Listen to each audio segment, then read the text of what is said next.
တင်းကတော့ဂျပန်တင်းမှာတော့ဟိုပြီးခဲ့တဲ့ရက်မှာကလေးကတက်နေတာပေါ့နော်ဒါပေမဲ့ကျွန်မဂျပန်တင်းတွေတိတ်မပြောဖြစ်နေရတဲ့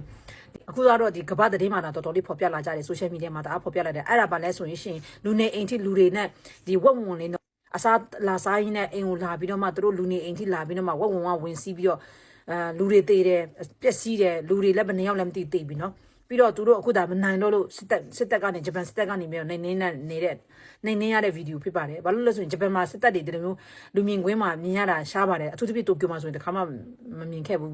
မတော်ပဲစင်တာရှားတယ်ဒါပေမဲ့နေတွေမှာခုနလိုပေါ့နော်သူတို့မနိုင်တော့တဲ့ခါမှသူတို့စစ်တပ်အင်အားတွေခေါ်တာဖြစ်ပါတယ်အခုဒီသတင်းကလည်းဒီကဘာနဲ့တော်တော်များများဖော်ပြလာတာလည်းဟုတ်ပါတယ်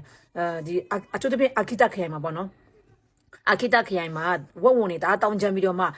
လူသေးတယ်အိမ်ထဲကြီးဝင်စီးပြီးတော့မှလူတွေကိုလည်းအန်ဒီရပြုတ်တဲ့အပြင်ကိုပေါ့နော်အစားတောက်တဲ့လူတဲ့အပြင်ကိုမှလူတွေကိုလည်းအန်ဒီရပြုတ်ပြီးတော့မှတူးကြောင်တိတ်သွားတဲ့လူတွေလည်းမနှဲတော့ဘူးအဲဒါကြောင့်မို့သူတို့ဒါခုဒီ